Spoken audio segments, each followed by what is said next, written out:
Schindler's List. Schindler's. Oscar Schindler. Oscar with a K. This movie, oh my god, this movie is so great, so phenomenal. This is one of those movies I've had this for. These are the movies that people have in their collection and you don't even know why they're there. Like Schindler's List. This is rated probably one of the highest rated movies on Rotten Tomatoes and IMDb. I was a little hesitant to watch this movie. Needless to say, I had this in my collection for years, never watched it. I think I might have, some parts I think I might have remembered. I think they might have played this movie when I was in high school. I'm not sure exactly, but I remember some parts, unless I seen it in clips. But this movie is so phenomenal. Definitely A tier at least. At least an A tier. Touching S tier. This might be an S tier movie. And it doesn't look that way. I've had this for the longest time. And I never wanted to watch it. These are one of those movies where you look at the I now know about this cover. I know the significance of this right here. Oh my god. When I tell you that there was there was many moments, but there was a particular moment that is tied to this photo right here that I seen. It completely changed my life, and it hit me like I can't even think about it because it's so emotional, so powerful. Um, this this you can't even explain it, but these are different. These are movies that are actually really great, phenomenal movies. Just like Saving Private Ryan, Ben-Hur, Schindler's List, Lawrence of Arabia. There are just movies that are above the rest. Even some of the Avatar movies are really great. Um, this movie, it doesn't seem great. I just barely noticed the cover, and to the blind eye, you see a cover like this and it's kind of boring. But I remember that I know there's something very significant of this cover. This cover is actually one of the greatest covers that you can actually think of. In retrospect, I seen this for so long and the cover didn't mean anything to me. Now the cover means everything to me. Um, it was one of the greatest movies in the world. Possibly at least top 20 films of all times. Top 20 of I'm talking about all films ever made from beginning to end. It's got to be top 20. And that says a lot because there's about 15,000 movies that are made every year and they've been made all over the world. So there's a lot of movies out there. There's millions of movies out there. So for this movie to be top 20, that says a lot. You might say, well, it's not top 10. It might be top 10, but I haven't watched all the movies. I still have to watch more movies. But it's up there. It's really high up there. One of the greatest movies. It's about a man named Oscar Schindler, and he's a Nazi. He's a Nazi during Nazi Germany. It's Oscar with a K, but played by Liam Neeson. The movie is in black and white, but it doesn't take away from that movie at all. It doesn't take away nothing from the movie at all. Um, it's very hard to talk about this, but Oscar Schindler is a Nazi. He's part of the Nazi party, and he's a German during the Hitler times, um, before World War II, and he's a businessman, and he hires Jewish people to work in his factory, and essentially keeping them away from execution. That's basically the whole premise of the movie. Basically, that's it. And in most of the movie, it doesn't really show why he's doing anything. But he's just doing it, and it's just a phenomenal movie, and it's based on a true story. So, man, this movie is actually phenomenal. This is a really good movie. One thing I would say about this movie is that a lot of the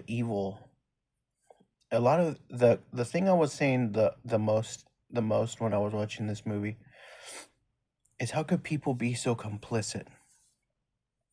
How could the Nazis be so complicit? They were doing acts of inhumanity, and I'm not saying to Jewish people. I'm not saying they did this to Jewish people. I say they did this to humans. I don't say a Jewish person is separate from a human. They did inhuman things, not in Jewish things. The things that were done in this movie should have never been done in the history of the world. And what kind of really scared me or saddened me was that a lot of the things that they done in this movie in Nazi Germany, they're doing today in America.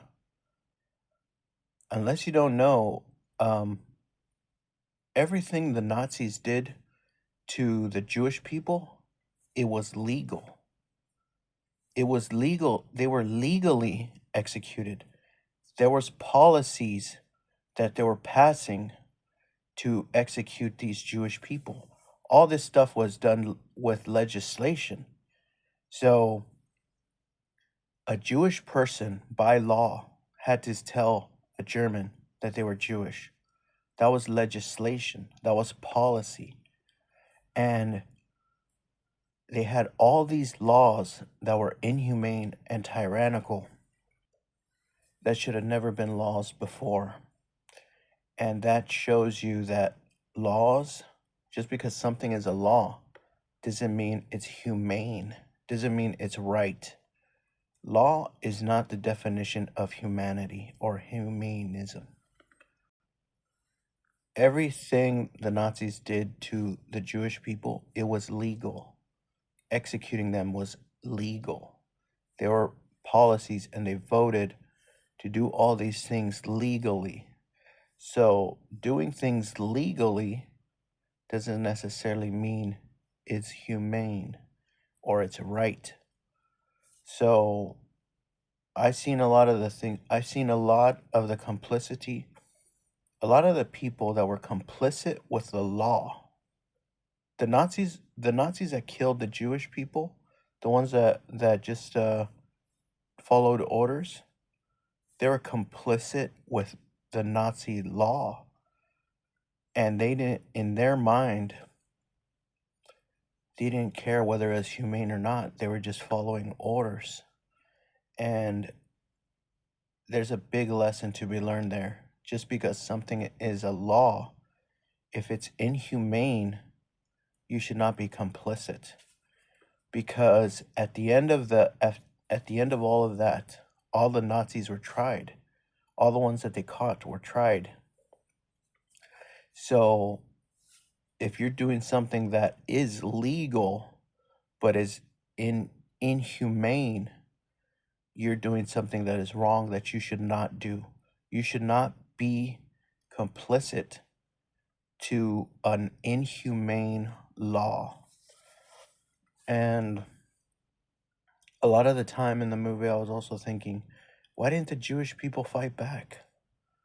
Why didn't they fight back? It seemed like they didn't fight back, but for some reason, it helped them out even more by not fighting back, because there was powers happening. um there was like forces going on around them that they were not aware of. There was a lot of things that I seen in this movie that really scared me.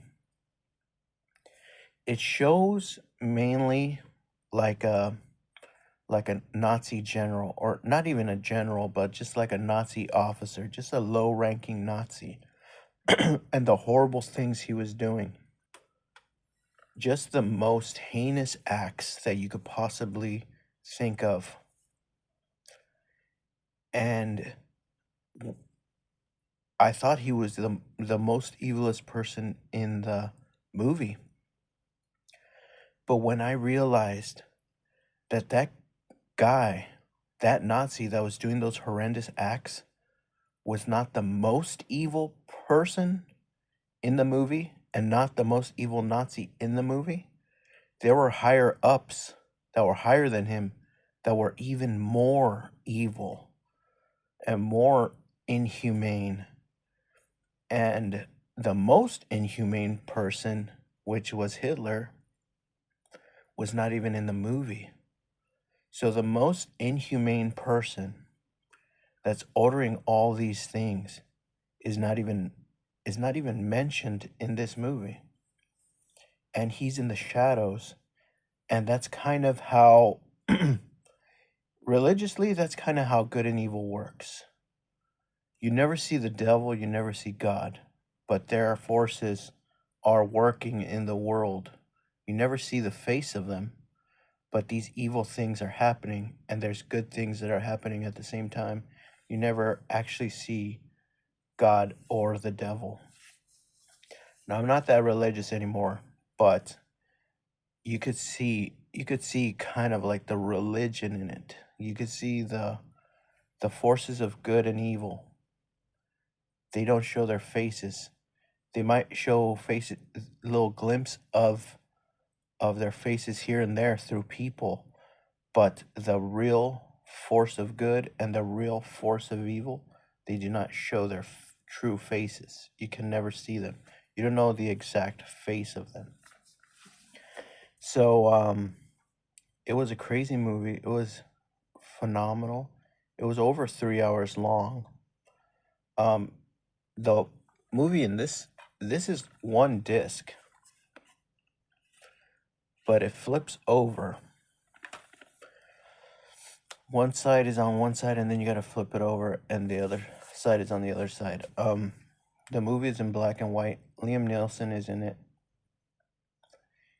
He's uh he's he's Oscar Schindler, but Ben Kingsley also is in there, and I can't even talk about it because it's their roles were really good.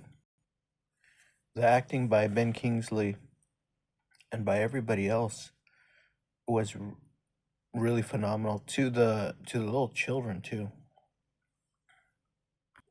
It's one of those movies that really impact you and you don't really forget it right away. Is it rewatchable? I think it probably is rewatchable. This is probably one of those movies you would watch probably around Easter, around this time, around spring, or around the 4th of July. Possibly could be a patriotic movie, but um you could watch this every year to give you a perspective of things. Now, it is based on a true story, and um it was it was done very well. I wouldn't change one thing about it. It's one of those movies where, like, I've seen so many movies, and I was like, they could have been better if they did this. They could have been better if they did this, or if they changed this or they cut this, it would have been better. This is one of the rarest times where I would say that I wouldn't change one thing about this movie. Not one thing. I wouldn't cut one scene, one line. I wouldn't recast. I wouldn't do nothing. I wouldn't make it in color. This is one of those rarest movies where I wouldn't change one thing about it. And that's rare because I could find something wrong in a lot of movies. And this is one of those movies that is great as a whole. And I wouldn't change it for the world. I wouldn't change one thing. And I think Steven Spielberg was the director. Yeah, it says a film by Steven Spielberg. So he's made a lot of good ones. Remember this cover when you watch it. You'll see it in the end. Wow, this is pretty cool. Yeah, I can't believe I waited that long, almost 6 years, to watch it, because other movies sparked my interest, and I realized that movie was better. The movie Schindler's List was better than about 96% of the movies that I've watched. So it was crazy that I waited this long. If you haven't seen the movie or you have a copy, these are those movies where you see these movies, you go to an estate sale, you go to like someone's estate sale of their personal house, you see these movies on their bookshelves. They usually have this one, The Passion of the Christ, and Saving Private Ryan, and probably Forrest Gump. Those 4 movies you see in every person's collection. So finding this movie is not going to be hard. I definitely 100% recommend this movie to everyone. Every person around the world probably should see this movie. It is phenomenal. I would say yes, probably now that I think about it, it is S tier. It's an S tier movie. The only reason why I was hesitant to say it's not S tier was because of the cinematography. The cinematography wasn't my favorite. Like, I've seen movies where the cinematography was beautiful. And maybe that's how we judge cinematography, is on how beautiful it is. But this one had cinematography, but it wasn't beautiful. It was something else. It captured horror. It captured horrible things. There was some good cinematography, but it wasn't beautiful because majority of the subject matter was very dark, very bad. So we're seeing too much bad things. We weren't seeing anything beautiful. So yes, 100%. Definitely need to own this movie in special editions, deluxe editions. Get as many copies as you can get. This one is top shelf for sure. Top shelf, S tier, highest level movie you can watch is Schindler's List. It's probably one of the greatest movies you'll ever see in your life, unless they make more like this. It's phenomenal. It was a phenomenal movie.